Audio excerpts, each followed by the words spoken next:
자, 오늘도 열심히 여러분 사셨는데 무엇을 위해서 그렇게 열심히 사셨나요? 사실은 살다 보면 그걸 잊어버리고 살아요. 열심히는 살았는데 무엇을 위해서 열심히 살았나? 그걸 잊어버릴 때가 참 많아요. 사람들은 모두 다 공동의 목표가 하나 있어요. 그게 뭐냐면 행복하게 살기 위해서 열심히 사는 거예요. 그렇죠? 그런데 행복하게 살기 위해서 열심히 사는데 행복하게 살기를 원한다면, 그렇다면 열심히 사는 것보다 더 중요한 게 있어요. 그게 뭐냐면 행복하게 살려면 적어도 내 삶에 미리 점검해야 할 것들이 몇 가지 있어요. 제가 크게 세 가지만 이야기할게요. 그러니까 행복하게 살기를 원한다면 여러분은 세 가지를 먼저 점검을 해야 돼요. 이게 점검이 되지 않으면 아무리 열심히 살아도, 아무리 바쁘게 살아도 그의 인생은 행복할 수가 없기 때문에 그래요. 그 첫 번째가 뭐냐면 나의 내면이 건강한가 하는 거예요. 그러니까 열심히 사는 것보다 더 중요한 건 나의 내면이 건강한가, 이걸 물어야 돼요. 그래야 열심히 살면 행복해질 수 있어요. 근데 내면이 건강하지 못한데 내가 열심히 산다고 행복해지질 않아요. 예를 들면요, 사위가 부엌에 들어가는 건 보고 마음이 기쁜데 아들이 들어가면 속이 상해요. 밥도 먹기 싫어요. 배기 싫어요. 이 마음 가지고는 결코 행복할 수가 없는 거예요. 그렇죠? 그러니까 이 마음이 건강하지 않는 거예요. 사돈이 땅을 사면 축하해 줘야 되는데 배가 아픈 그 마음을 가지고는 결코 행복할 수가 없는 거예요. 자, 다시 한번. 가장 가까운 사람이 힘들다고 말하는데 뭐가 힘들어? 이렇게 말하는 이 마음을 가지고는 절대로 행복할 수가 없는 거예요. 그러니까 내 마음이 건강하지 않으면 절대로 열심히 산다고 해서 건강할 수 없다 하는 거예요. 두 번째는요, 나의 관계가 건강한가 하는 거예요. 내가 사람들과 만날 때, 내가 가까운 사람들과 관계할 때 과연 나는 그 관계를 건강하게 하고 있는가? 그런 말이에요. 누군가 만나서 이야기를 할 때 자기 이야기를 솔직하게 하고, 그리고 있는 그대로 자기를 노출하며 사는가, 아니면 누구를 만나도 항상 가면을 쓰고 만나는가. 이게 내가 다른 사람을 만날 때 관계가 건강한가 하는 질문을 해봐야 돼요. 이 사람에게는 이런 마스크를 쓰고 보여주고 이 사람에게는 이런 마스크를 쓰고 관계를 한다면 그 관계가 건강하지 못한 거예요. 그러면 그 사람은 결코 행복하게 살 수 없어요. 100년 아니라 1000년이 지나도 그 사람은 건강하게 살 수 없어요. 왜냐하면 건강해야 행복함을 느낄 수 있기 때문에 그래요. 그러니까 내가 건강한 관계를 유지하며 사느냐 하는 거예요. 세 번째는 기쁘면 웃고 슬프면 울고 있는가 하는 거예요. 오늘은 많은 사람들이 기뻐도 웃지 않아요. 슬퍼도 울지 않아요. 다시 말하면 우리의 감정이 마치 길가밭처럼 굳어져 있어요. 돌짝밭처럼 우리의 마음이 싹을 내질 못하고 뿌리를 깊이 내리지 못해요. 가시떨기밭처럼 자라지를 못해요. 그러니까 기뻐도 웃지 못하고 슬퍼도 울지 못해요. 울지 않아요. 이 마음 가지고는 결코 행복할 수 없어요. 왜냐하면 행복이라고 하는 것은요, 감정이기 때문에 그래요. 행복감이잖아요. 감. 그러니까 가만히 생각해 보세요. 여러분이 행복하게 사는 건 그렇게 어려운 게 아니에요. 여러분이 만약 여러분의 가장 가까운 사람, 곁에 있는 사람을 생각하면서 나는 어쩌다가 이런 사람을 만나서 사나? 내가 무슨 복이 많아서 이런 사람을 만나서 사나? 그러면서 그와 함께 살았던 시간 중에서 좋았던 것들만 기억하면서 나는 이 사람과 함께 산 것이 내 인생의 가장 큰 복이야, 그렇게 생각할 수 있다면 그 사람은 행복한 사람이에요. 그리고 행복하게 살 수 있어요. 그런데 여러분, 그렇게 사는 사람이 마음이 건강하지 않고 그게 될까요? 관계가 건강하지 않고 그게 될까요? 기쁜데 웃을 수 없고 슬픈데 울 수 없는 사람이 그게 가능할까요? 불가능해요. 그렇지 않으면 어떤 일이 벌어지냐면 자기 나름대로 있지도 않은 자기 판단을 가지고 이렇다 저렇다 재단해버리고요. 그리고 자기 스스로 포기해버려요. 그리고 자기 상태를 보지 못하기 때문에 그 사람은 결코 행복의 문턱에 들어설 수가 없어요. 제가 오늘부터 새롭게 영상을 준비했는데요. 2달 만에 결혼해서 5년 동안 갈등하는 한 부부를 여러분에게 소개하려고 해요. 근데 이걸 여러분이 보시면서 지금 이 자리에 없는 여러분의 자녀들이, 결혼한 가정들이 이렇게 살고 있는 거예요. 그리고 여러분도 그렇게 살아왔을 거예요. 그런데 여러분이 이 부부를 보면서 무엇이 문제인가를 발견해야 돼요. 왜 그러냐면 내면이 건강하지 못하고 관계가 건강하지 못하고 감정이 살아있지 못하면 결국은 모두 다 남의 탓을 할 수밖에 없어요. 나를 알지 못하기 때문에 이런 사람은 늘 시험에 들 수밖에 없어요. 오늘 우리가 배우려고 하는 말씀은 시험을 이기는 비결이에요. 그러면 이 시험을 이기는 비결은 배워서 어디다 쓸 건가? 시험을 이기는 이 비결을 가지고 우리는 가정에 다가오는 시험들을 이겨가고요, 나에게 오는 시험들을 이기기 위해서 오늘 우리는 이 말씀을 배우는 거예요. 그리고 오늘 이 영상은 한 가정 속에 준비되지 않은 사람들이 어떻게 잘못된 확신을 가지고 잘못된 판단을 내리며 그리고 어떻게 확신하고 결국 자기 스스로 그 관계를 포기하려고 하는지, 사실은 이게 오늘 우리의 모습인 거예요. 여러분이 한번 주의 있게 잘 보시고요, 무엇이 문제인가를 살펴보시는데요,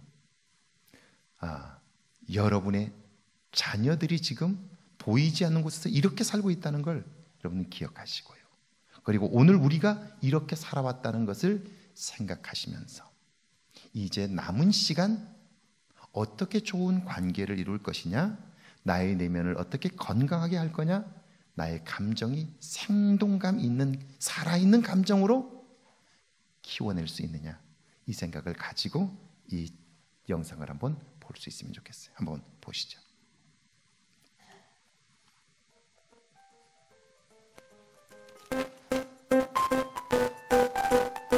연애를 시작한 지 불과 2개월 만에 결혼을 결심했습니다. 초스피드 결혼을 두고 주변의 우려와 걱정도 많았지만 보란듯이 행복하게 살고 싶었던 두 사람. 하지만 4년의 결혼 생활은 그들의 바람과는 너무 달랐습니다. 이 사람이랑 결혼하면은 나랑 그 다음에 우리 사이에 태어날 아이한테 정말 자상하겠구나, 정말 가정적으로 잘해주겠구나, 그 생각 하나밖에 안 했었어요. 잘못 생각했구나, 아닌 것 같다는 생각이 들어서 그냥 이혼했으면 좋겠다. 결혼 생활이 무난할 거라고 생각이 돼서 이제 서둘러서 한 건데, 또 이제 맞이고 그래서 이렇게 좀 기가 셀지는 몰랐죠. 연애 당시에는 좀 고집도 세고, 오히려 둘이 비교하면 제가 여자 성격 같고 와이프가 남자 성격 같으니까.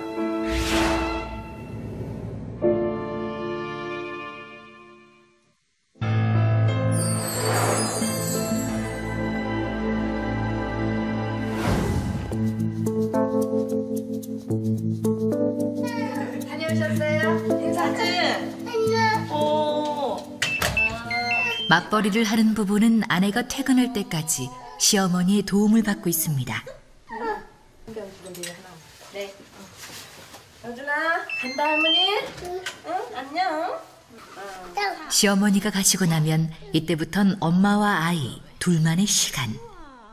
회사 관리직에서 일을 하는 아내와 달리 가구 매장에서 일하고 있는 남편의 퇴근 시간은 언제나 밤 9시를 훌쩍 넘기기 때문입니다. 그런데 오늘은 남편의 퇴근이 좀 늦어지네요. 언제 오시는지 전화를 해보시거나 연락 안 해보세요? 연락 안 한 지가 좀 됐죠, 몇 개월. 근데 남편이 제가 연락하면은 일단 싫어하죠. 싫어해요? 네. 또 무슨 잔소리를 하려나 그런 느낌? 매일 늦게 들어오는 남편 때문에 통화라도 자주 하길 원했던 아내. 하지만 그런 애틋함도 오래가지 않았습니다. 남편이 만삭 사진을 저랑 같이 찍고 회사에 회식이 있다고 저 밤에 나갔어요. 그랬는데 밤에 좀 늦겠다고 이제 전화가 오고 바로 남편한테 다시 전화가 온 거예요. 그래가지고 그냥 전화를 받았는데 이렇게 놀고 계시는 소리만 들리고 뭐 아, 잘못 눌린 거구나. 네. 난 지금 너무 기분이 안 좋고 안 좋으니까 이렇게 마무리하고 들어왔으면 좋겠다 이렇게 얘기하고 전화를 끊었는데 그날 아침에 들어왔어요. 저는 그게 정말 이런 사람을 믿고 내가 정말 아이를 낳아서 내가 키울 수 있을까? 이 사람을 믿고? 아내는 더 이상 남편을 기다리지 않습니다. 남편 역시 퇴근 후에 일이 생겨도 아내에게 전화하지 않습니다. 이날 남편은 회식을 하고 새벽 4시가 넘어서야 집에 들어왔습니다.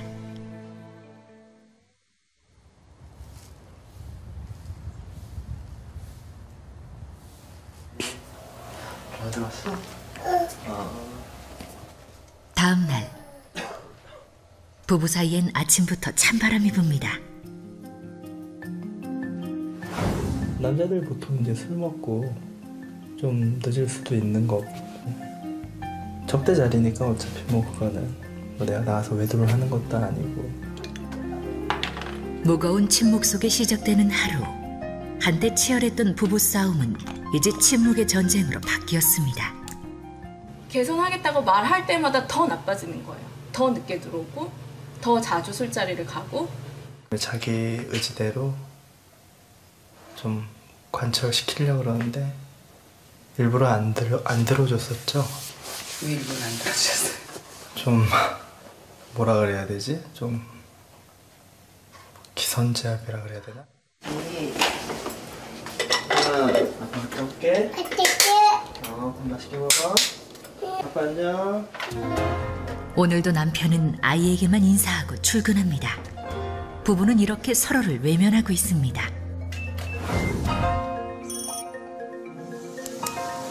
멋지고 아름다우시네. 네, 맞습니다. 네. 출연을 아내분이 신청을 하셨다고요? 남편이 못 살겠다고 하길래 그동안 제가 많이 못 살겠다고 했는데 그동안에 본인도 못 살겠다는 얘기를 많이 하셨나 봐요. 네, 제가 몇 차례 했어요. 죽을 것 같았어요? 그냥 하루하루 죽는 것 같았어요. 제 스스로 대해서. 많이 좌절하고 상실감이 끄고 미래가 별로 보이지 않고 아프네요. 네. 외롭고. 오랜 불화 속에 아내는 삶의 의욕마저 잃어버렸습니다. 가장 큰 원인이 어디에서 시작됐다고 생각을 하세요? 일단 대화가 없었고 이제 서로 생각하는 것도 틀려지기 시작하고 좀 무뎌진 것 같은데요, 자연스럽게. 근데 점점 나빠지고 있나요? 저 좀 악순환이 되고 있다고 느끼고 있습니다.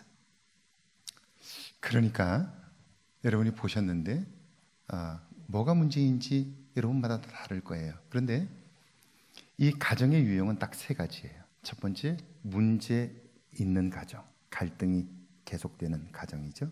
두 번째는 문제 없는 가정이에요.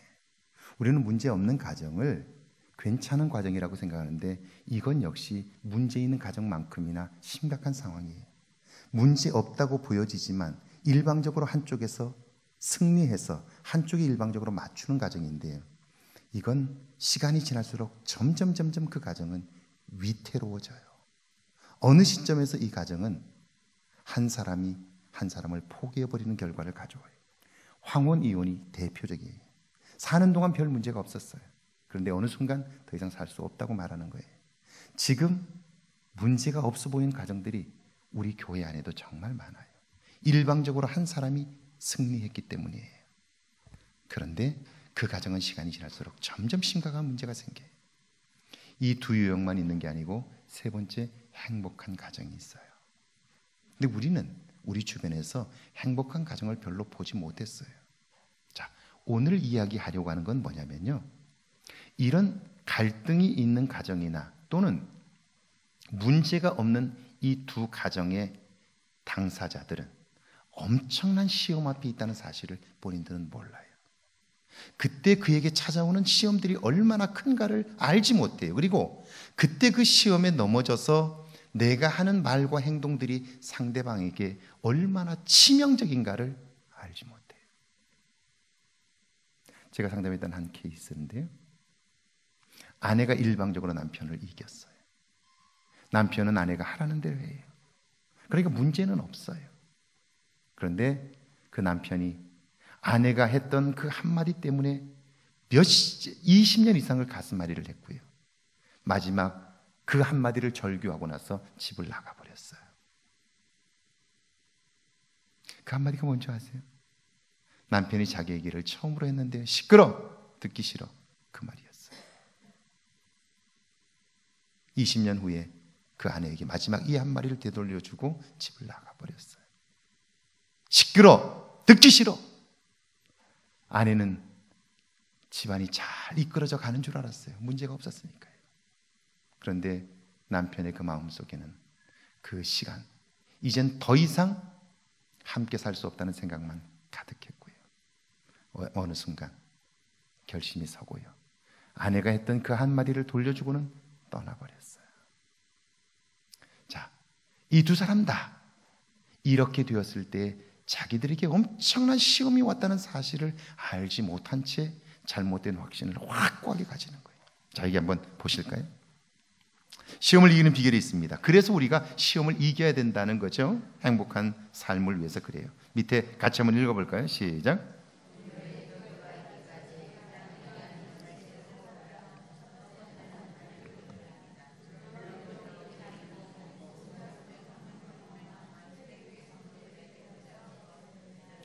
성령을 경험한 그들을 통해 교회가 탄생했기에 기독교 역사에서 중요한 인물로 꼽을 수 있습니다. 두 번째는 사도 바울입니다. 복음이 전 세계에 전해질 수 있도록 가교 역할을 하신 분이기 때문입니다. 세 번째가 히포 출신의 어거스틴입니다. 그는 기독교 신앙을 체계적으로 정리한 분입니다. 그의 삶에 관한 일화가 많이 소개되고 있습니다. 회심하기 전 어거스틴은 타락한 삶을 살았습니다. 어느 날 골목을 지날 때 예전에 알던 여인이 그를 불렀습니다. 어거스틴, 보세요, 저예요. 그 부름에 어거스틴은 이렇게 대답했습니다. 당신은 당신이지만 나는 더 이상 예전의 내가 아닙니다. 자, 저를 한번 보실래요? 제가 여러분에게 이렇게 물을게요. 여러분은 예수를 그리스도로 믿습니까? 그러면 여러분은 예수를 믿기 이전의 삶과 오늘 이후의 삶이 나는 이렇게 달라졌다 라고 말할 수 있는 것이 있느냐 하는 거예요. 당신은 당신이지만 나는 더 이상 예전의 내가 아닙니다 라고 말할 수 있는 변화가 내 안에 있느냐 하는 거예요. 교회를 다니지만 나는 여전히 세상의 가치를 가지고 판단하고 살아가고 있지 않느냐는 거예요. 특별히 내 속에 건강한 모습, 나의 관계에 있어서 건강한 모습, 그리고 나의 순수한 감정들이 내 안에서 살아나고 있느냐 하는 거예요. 교회는 다니지만 내 안에 기준은 여전히 세상적인 기준이 되어서 살아가고 있지 않느냐는 거예요. 여기 남자가 왜 자꾸 어긋장을 놓느냐고 이야기하자. 뭐라고 그래요? 지고 싶지 않았어요. 그게 시험인 거예요. 내가 지면 끝까지 져야 될 것 같으니까요, 지고 싶지 않은 거예요. 근데 그게 시험이라는 사실을 모르는 거예요. 아내는 명백한 사건 하나를 가지고 있어요. 내가 만삭이었을 때 그때 사진을 찍고 회식을 한다고 나갔다가 친구들하고 놀았던 그 사건, 이거 하나를 꽉 붙잡고 네가 잘못했으니까 항복해, 목을 조이기 시작하는 거예요. 남편은 절대로 동의하지 않아요. 그래, 내가 잘못했어. 그런데 너는 잘했냐? 너는 나한테 잘했냐? 똑같은 그의 잘못을 들이대면서 너도 항복해 라고 얘기하는 거예요. 이 싸움은 끝나지 않아요. 이게 시험인데 시험이라는 걸 몰라요. 오늘 어거스틴이 했던 말, 당신은 예전에 그 사람이지만 나는 더 이상 예전의 내가 아니다 라고 말할 수 있는 변화가 내 안에 없다면 우리의 시험은 끝나지 않아요. 우리는 여전히 세상적인 가치와 나의 기준을 가지고 끊임없이 판단함으로 우리의 삶과 관계는 엉망이 되고 마는 거예요. 자, 이걸 동의한다면 성경은 시험을 이기는 지혜를 한번 들어보셔야죠. 넘어질까 조심해야 합니다. 그 밑에 한번 같이 읽어볼까요? 함께 읽습니다. 시작. 13절에 감당할 시험이라는 것은 누구나 공통적으로 겪는 시험을 말합니다.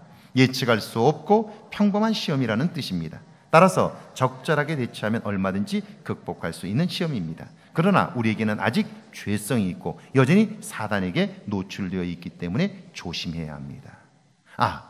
우리가 살아가면서 내 삶에 시험이 있다는 사실을 인식하지 못한 채 우리는 어떤 상황 앞에서 내 감정대로 반응해요.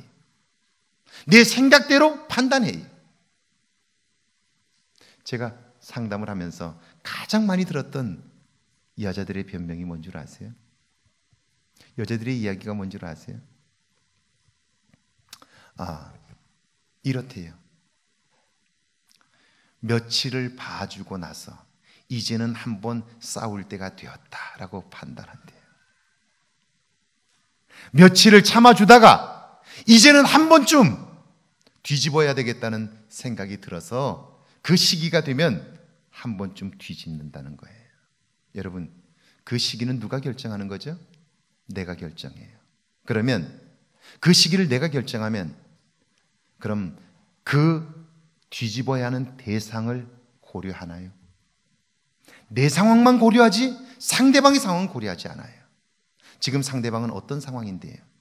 내가 뒤집어야 한다고 생각했던 그 시점에 남편은 지금 직장에서 인격적인 모욕을 당해서 살고 싶지 않아요. 그런데 들어와서 이 이야기를 아내에게 하면 아내가 마음 상할까 봐 힘겨워하면서 억지로 웃으면서 집에 들어왔어요. 그런데 그날은 아내가 뒤집는 날이에요. 어떻게 되었을까요?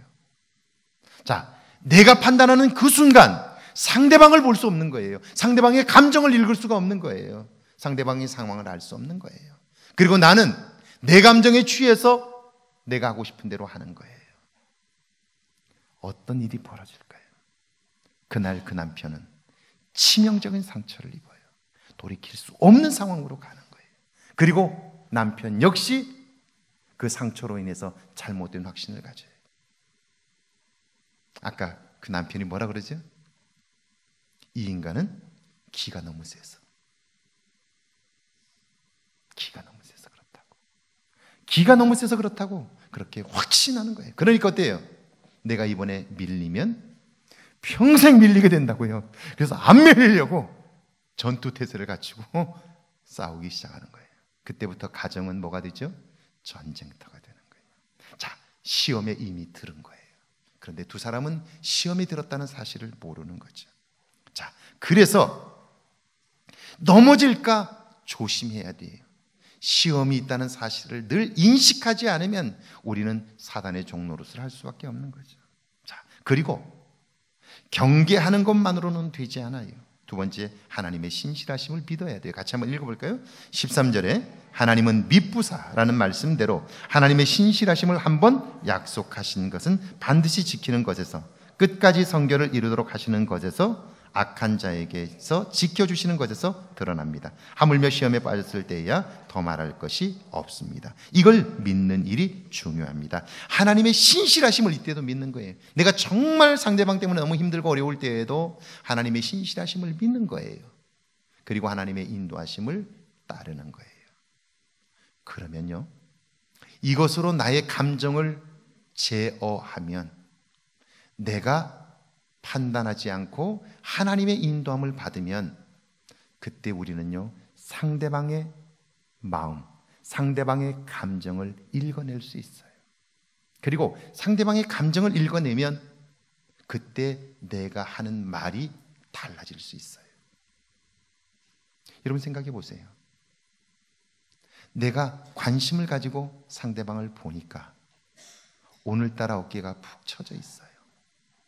얼굴이 안 좋아요. 무슨 일이 있어? 무슨 일이야? 이렇게 이야기를 해주자 그는 나에게 아내가 관심을 가져준다는 사실에 별일 아니라고, 걱정 안 해도 된다고 이야기를 해요. 그래?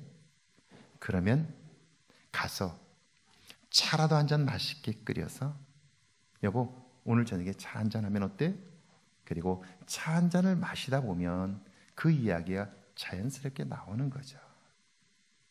자, 어떤 경우에도 하나님은 신실하셔서 우리와 함께 하시고 우리의 삶의 문제들을 넉넉히 이길 수 있게 하셔라고 믿으면 비로소 상대방의 감정을 읽을 수 있게 돼요.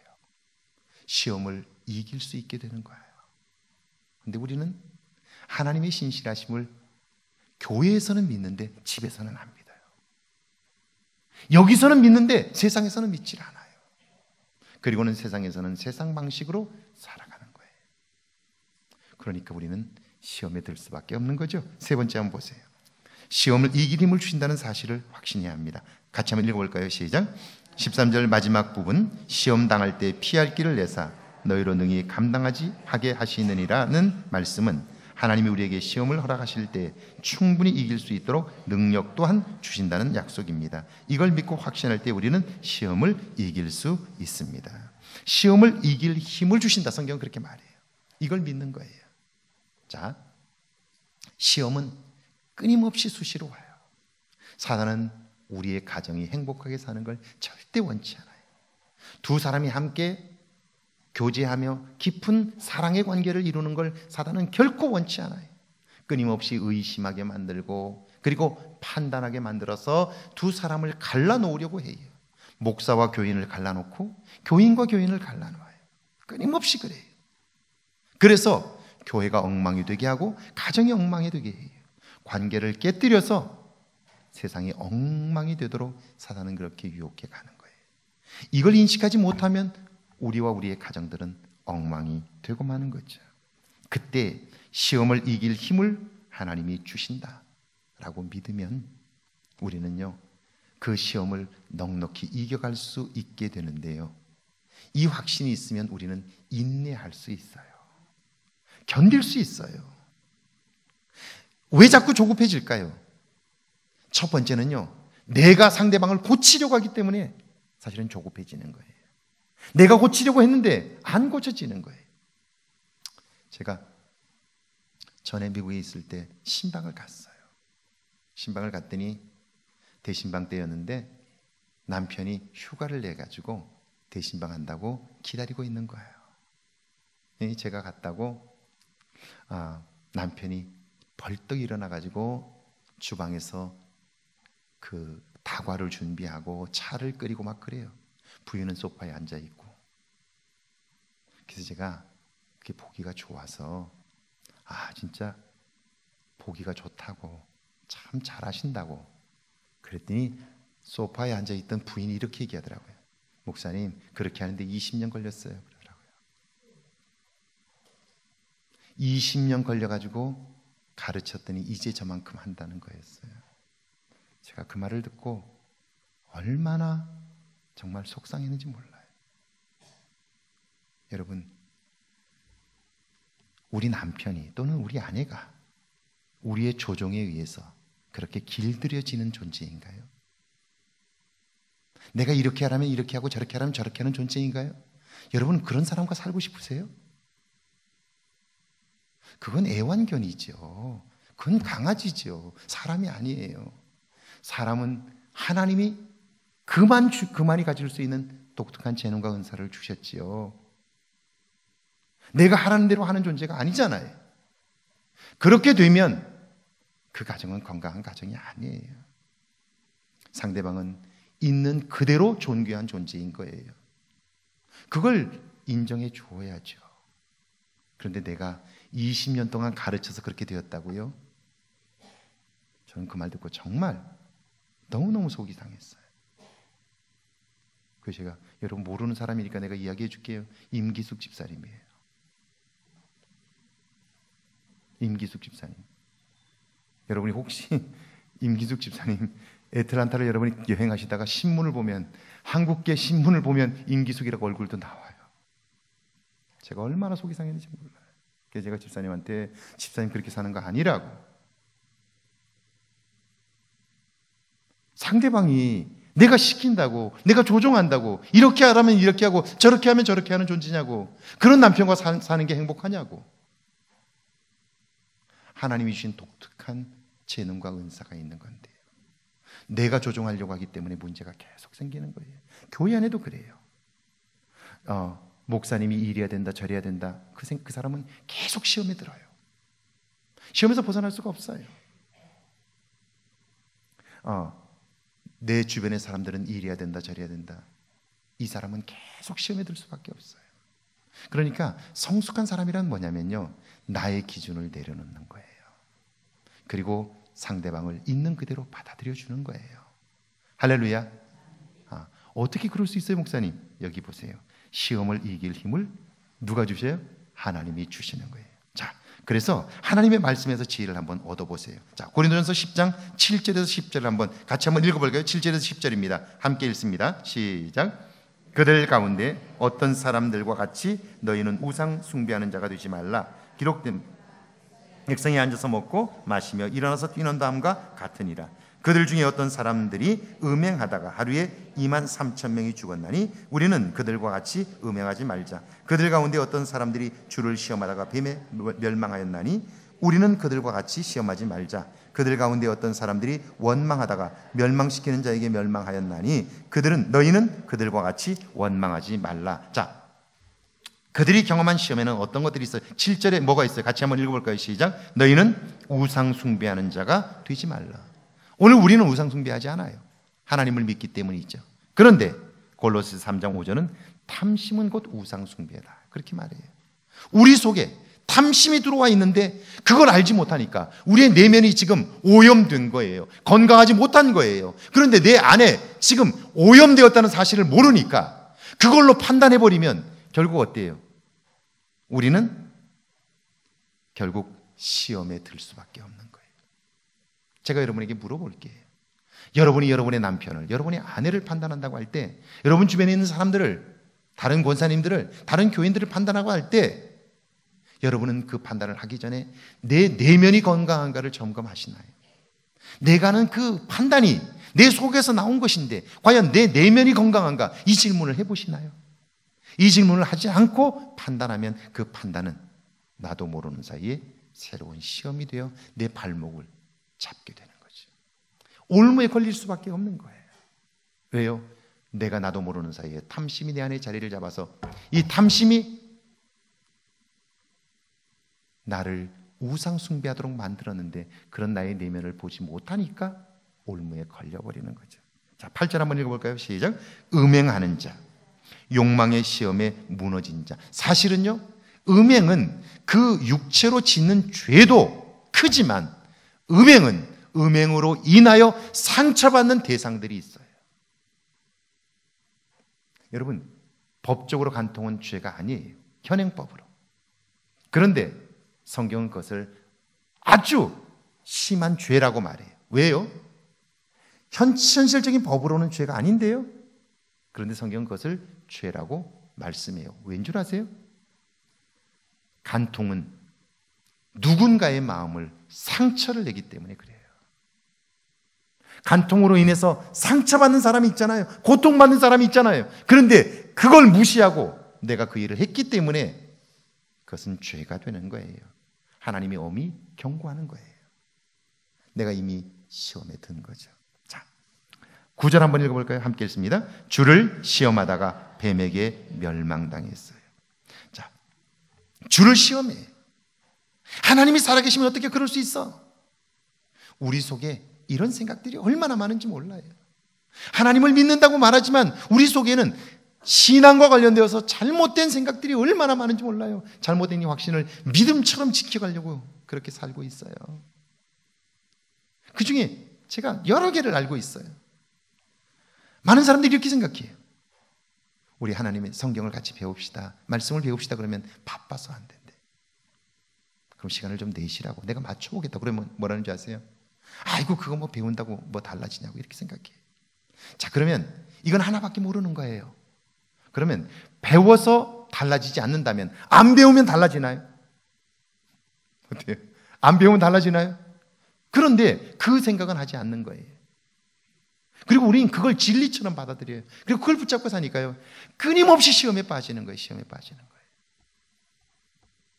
배우지 않으면 우리의 사단이 넣어준 잘못된 생각, 그 생각에 묶여서 우리는 세월을 다 낭비해요.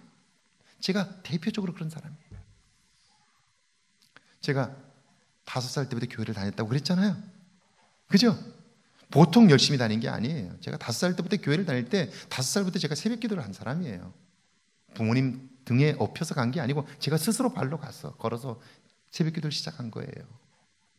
그리고 주일학교부터 시작해서 중고등부 교회에서 거의 살았어요.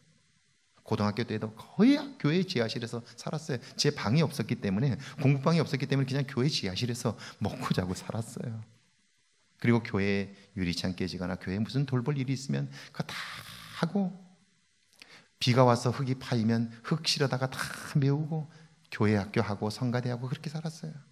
그런데 중학교 2학년 때 처음으로 목사님이 제게 세례를 받으라고 그러셨어요. 근데 제가 제 양심껏 제가 생각해 보니까 내가 아직 세례 받을 준비가 안 된 거예요. 그래서 목사님에게 내가 아직 준비가 안 돼서 못 받겠다고 그랬어요. 중학교 3학년 때 또 세례를 받으라고 그래요. 제가 제 양심에 비춰보니까 제가 세례 받을 준비가 안 된 거예요. 고등학교 1학년 때, 고등학교 2학년 때, 고등학교 3학년 때, 대학교 1학년 때 목사님은 부활절마다 제게 세례를 받으라고 말씀하셨어요. 근데 준비가 안 된 거예요. 군대를 갔어요. 군대 처음 가서 제가 연대본부 우리 부대가 교회가 있기 때문에 갔더니 목사님이 세례를 받으라고, 아직 준비가 안 됐다고. 두 번째 해도 세례를 받으라고, 준비가 안 됐다고. 마지막 제대를 한 달 남겨놓고 목사님이 또 세례를 받으라고 그래요. 그래서 준비가 안 됐다고. 그리고 예배를 마치고 돌아와서 제가 제대가 얼마 안 남았기 때문에 방을 혼자 네모반에서 쓰고 있었는데, 와서 저녁 시간에 조용히 기도하고 있는데 하나님께서 제 안에 이런 질문을 하세요. 아직 준비가 안 돼서 너 세례를 못 받지? 예. 언제쯤 준비가 될 것 같냐? 3년쯤 후에는 준비가 되겠냐? 제가 생각해 보니까 중학교 2학년 때부터 준비가 안 되고 세례를 못 받았는데 3년 후가 안 될 것 같아요. 그래서 3년이 안 될 것 같은데, 그럼 5년 후에쯤은 되겠냐? 안 될 것 같은데요. 그럼 10년 후에쯤엔 제가 생각해 보니까 안 될 것 같아요. 그러면 언제쯤 될 것 같냐 물으셔요. 그래서 제가 생각해 보니까 지금까지 안 됐는데 나중에 또 될 것 같지는 않은 거예요. 그러고 보니까 나는 평생 세례를 못 받는 거예요. 왜? 준비가 안 됐어요. 그때 성령께서 제 안에 이렇게 말씀하신 거예요. 세례는 준비되어서 받는 게 아니고 받으면 준비되는 거야. 저는 그거 하나를 모르는 거예요. 이걸 누구도 가르쳐주지 않은 거예요. 세례는 준비되어서 받는 게 아니고, 직분은 준비되어서 받는 게 아니고, 받으면, 순종하고 받으면 준비가 되는 거야. 그 준비를 내가 할 수 있나요? 하나님이 해주셔야 되잖아요. 그런데 저는 준비가 안 돼서 못 받는다고, 이게 양심적인 것처럼 그렇게 확고하게 생각하고 그렇게 사는 거예요. 그 세월을 다 낭비해버린 거예요. 자, 제가 이렇다면 여러분 속에 있는 잘못된 확신들이 없나요? 그걸 진리처럼 붙들고 그게 양심적인 거라고, 그게 옳은 거라고 믿고 살아가면 여러분 이 생각을 가지고 있는 한 시험은 계속되는 거예요. 계속되는 거예요. 여러분의 가정이 지금 건강하신가요? 그렇지 못하다면 왜 그런가요? 제가 대신방을 하면서도 그래요. 대신방을 하면 부부가 함께 신방을 받는 걸 제가 정말 좋아하는데요. 이유는 부부의 얼굴을 보면 이분들이 지난 1년 동안 잘 살았는지 못 살았는지 금방 알아요. 얼굴을 보면 알아요. 오늘 신방했는데요, 우리 권사님 집사님 부부인데 작년에는 건강하지 못했어요. 근데 오래 보니까 조금 나아졌더만. 너무 기쁘고 좋았어요. 좋아졌다는 게 이런 거예요. 시험에서 조금 벗어났다는 거예요. 시험에서 벗어났다는 걸 어떻게 할 수 있냐면요, 상대방이 좋은 게 보이기 시작하는 거예요. 아이고, 저 양반 너무너무 고생했다고. 그런데 하나님의 은혜로 지금까지 85인데 건강하다고, 너무 감사하다고. 할렐루야. 이게 보이기 시작한 거예요. 이건 뭔 말하는 거냐면 시험에서 조금 벗어났다, 그런 말이에요. 작년에는 안 그랬어요. 근데 시험에서 조금 벗어난 거예요. 그걸 보니까 제 마음이 너무 좋은 거예요. 자, 음행하는 자, 주를 시험하다가 하나님을 망령되이 일컬음이 죄인데 그걸 모르는 거죠. 계속해서 시험에 빠질 수밖에 없어요. 10절 한번 읽어볼게요. 10절 함께 했습니다. 어떤 사람들이 원망하다가 멸망시키는 자에게 멸망당하니. 자, 왜 원망이 죄가 될까요? 이유는요, 원망하는 사람은 모든 문제의 책임을 상대방에게 돌려요. 다 남 탓이에요. 자기는 문제가 없다고 생각하는 거예요. 이 사람은 결정적으로 자기의 내면을 볼 수 없는 사람이에요. 자기의 내면이 건강하지 못하기 때문인데 그걸 보지 못하는 거예요. 그러니까 그 사람은 계속해서 무슨 말을 해도 시험에 들고 모든 건건마다 시험에 들 수밖에 없어요. 그래서 인생을 불행하게 살아요. 누가 한마디 하면 못 넘겨요. 별거 아니거든요. 제가 좋아하는, 저와 함께 그 동역했던 우리 목사님인데 그분이 늘 이렇게 얘기해요. 누가 자기에게 욕을 하잖아요. 그러면 웃으면서 이렇게 얘기해요. 욕이 배째고 들어오나, 그리고 넘어가요. 뭐라고요? 누가 욕을 해요. 몰라서 하는 거예요. 그러면 뭐라고 말하냐면 욕이 배째고 들어오나, 그러고 말아요. 별로 신경 쓰지 않는 거예요. 거기에 마음 쓰고 자기 소중한 생명을 낭비하지 않는 거예요. 자, 저를 한번 따라해 볼까요? 몰라서 그렇지. 누군가 나에게 억울한 얘기를 하면요, 몰라서 그렇지 그러고 넘어가면 되는 거예요. 근데 그걸 삼자 대면하자는 분이 있죠. 꼭. 예. 삼자 대면 있죠. 응? 가서 삼자 대면하자고, 무릎 맞대고 한번 맞춰보자고. 그거는 내면이 건강하지 못하다는 거예요. 저는 지금까지 삼자 대면해가지고 해결된 경우를 한 건도 못 봤어요. 보셨죠, 여러분? TV에 권사 세 분들이 나와가지고 온로비 사건에서 옷을 줬다, 안 받았다. 보셨죠? TV를 갖다 놓고, 카메라를 갖다 놓고, 국회에서 불러가지고 세 명의 소망교회 권사들을 불러놓고, 줬다는데 줬냐? 안 줬대요. 받았다는데 안 받았냐? 안 받았대요. 3명을 TV 카메라를 놓고 이야기하는데도 아니라고 부인하잖아요. 무릎 맞대면 해결이 돼야 안 돼요? 안 돼요. 오히려 시험만 들어요. 넘기면 그만이에요. 그런데 내면이 건강하지 않으면 그것이 걸리기 때문에 시험에 반드시 드는 거죠.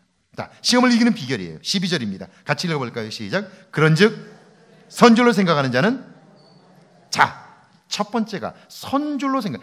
이게 교만의 유혹이에요. 우리는 자꾸 자기가 다 아는 것처럼 행동해요. 다 할 수 있는 것처럼 살아요. 이게 교만이에요. 그리고 이게 시험이에요. 사람이요, 완장 하나만 차도 사람이 달라져요. 행동이 달라져요. 완장만 차면 사람이 달라져요. 그런데 교회 안의 직분은 섬기라고 주신 거예요. 그렇죠? 섬기라고 주신 거예요. 내가 서서 다른 사람을 지도하라고, 지시하라고 준 게 아니고요, 섬기라고 주신 거예요. 그때 내가 선줄로 생각하는 건 교만의 시험이에요. 이 시험이 우리에게 있는 거예요. 목사가 되어도 이 시험은 반드시 있어요. 이 시험을 극복하지 못하면 결국 그 목회도 엉망이 되고 교회도 엉망이 되고 마는 거예요. 자, 이때 두 번째죠. 같이 한번 읽어볼까요? 시작. 넘어질 수밖에 없는 연약함을 인정하라는 거예요. 나는 이런 존재라는 사실을 인정하는 거예요. 그러면 하나님을 의지할 수 있게 돼요.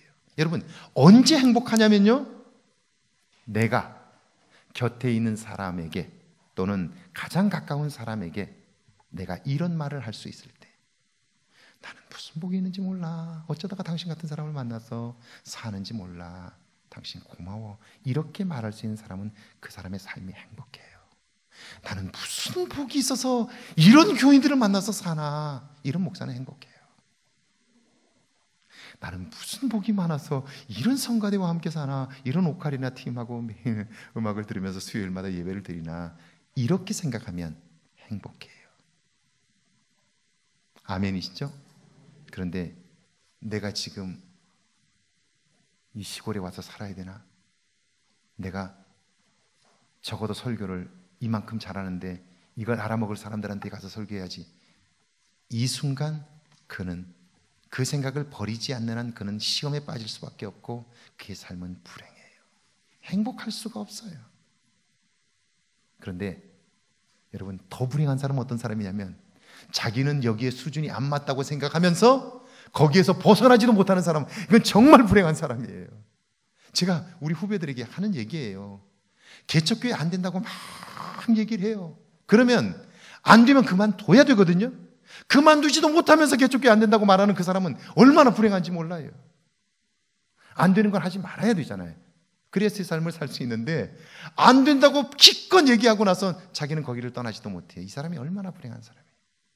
나는 여기와 수준이 안 맞다고 말하면서 거기를 떠나지도 못하면서 거기에 붙잡혀 있으면서 그렇게 말하면 그 사람의 인생은 얼마나 불행한지 몰라요. 아내가 남편에 대해서도 똑같아요.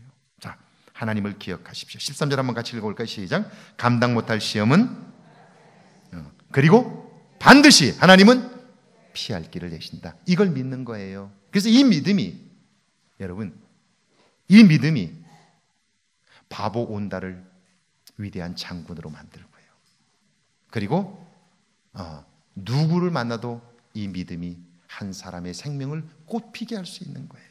그러니까 오늘 여러분 한 사람 한 사람은요, 적어도 한 사람의 생명을 꽃피울 수 있는 능력이 있다는 거예요. 아멘이시죠? 그런데 그 생명의 피는 꽃까지도 잘라버릴 수 있는 능력도 여러분에게 있어. 시험에 들면 결국 여러분의 입술을 통해서, 여러분의 행동을 통해서 나오는 한마디 한마디가 여러분의 모습들이 꽃을 꺾어버릴 수도 있는 거예요. 자, 시험을 이기는 비결, 그것은 하나님을 온전히 믿는 믿음으로만 가능해요.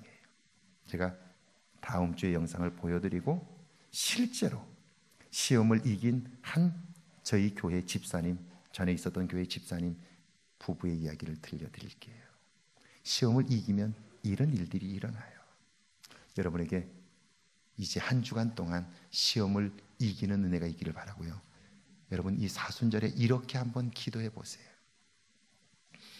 나의 내면을 고쳐주십시오. 나의 관계를 건강하게 해주십시오. 기쁠 때 웃고 슬플 때 울 수 있는 마음을 주십시오. 라고 기도하고요. 이제는 내 곁에 있는 사람이 가장 소중한 사람임을 알 수 있도록 도와주십시오. 라고 이 사순절에 기도하는 여러분 되기를 주의 이름으로 축원합니다.